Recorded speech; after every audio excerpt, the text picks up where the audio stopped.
What's poppin', y'all? My name's Clay. I just got my newest pickup right here.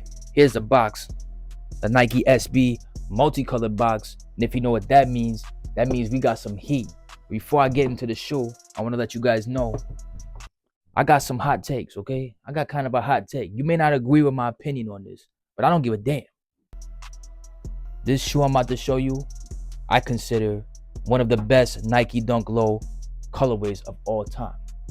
Probably in my top 10. Nike Dunk Low Parra. Yeah, I said of all time. In my humble opinion, of course. Shout out to Mike Rich. But this is a grail for me. This is a grail. Like I don't know exactly where I list this, where I rank this in my top 10, but it's somewhere in there. This shoe is clean. And I gotta shout out to Culture Junkie for hitting me in the head with this shoe for a very, very solid price. Shout out to you. Now this shoe retailed for $110 and it came out in 2021. That's 4 years ago. So I know I'm late. Sometimes as a sneakerhead, you gotta play the long game. Sometimes you can't get the sneaker on release day. Sometimes the money ain't right. Sometimes the circumstances ain't right. But what matters is I got it now. What you gotta know about me is that it may not be tomorrow. It may not be next week. It may not be next year. But I'm like Liam Neeson. I'm like Rick Grimes. If you a sneaker, I will look for you. I will find you. and I'm gonna add you to my collection. So without further ado, let's get into the review, y'all. Nike collaborated with Parra on this shoe, and in case you don't know who Parra is, his real name is Peter Janssen, a Dutch-born visual artist known for his abstract, saturated, and Picasso-esque style. Personally, I'm not a big fan of most modern art.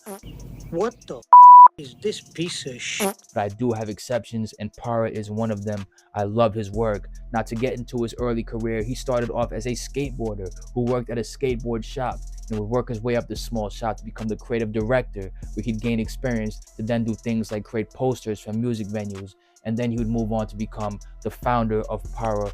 He has done multiple collabs with Nike, including the Nike Air Max 1, the Nike Spiridon, of course, the Nike Dunks, and he's gained a large presence in the clothing industry for urban wear as well. Now, this all started with his father, who was an illustrator himself, and he claims that his father is the catalyst for his love, his passion, and his aesthetic for art.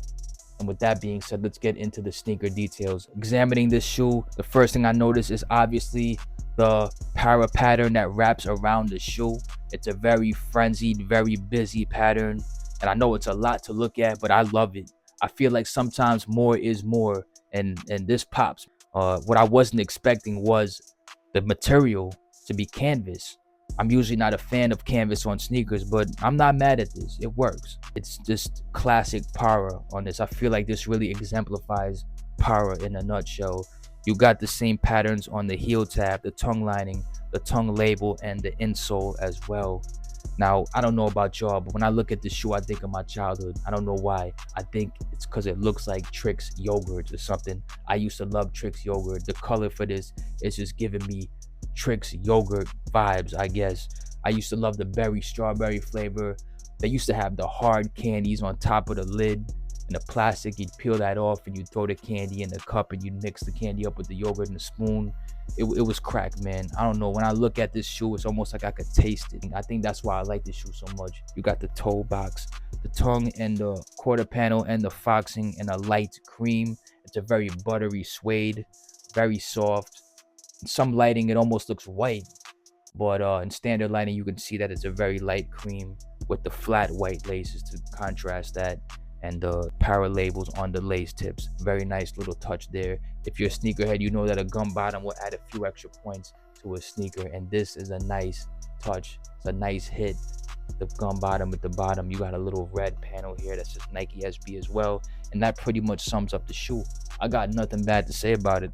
I love it. I'm definitely gonna put these on feet ASAP. I'm about to do an on-foot review. Stay tuned and don't forget to keep it a buck with yourself and others. Let's get into it, y'all. You ain't wrote a thing since the summer. Your girlfriend and mama to give you praise and you love her, but you're still frustrated. You ain't making the numbers. No Spotify playlist, the DJs being stuck up. You feel like Jermaine, you drop a tape when they come up. They tell you be patient, but this game's for the young guns. Too late, they didn't hit. You bought the music, but they want a certain hit. When they knock it down, just promise you're gon' You will face with no smile, wasting your time, you know this. that you start hating your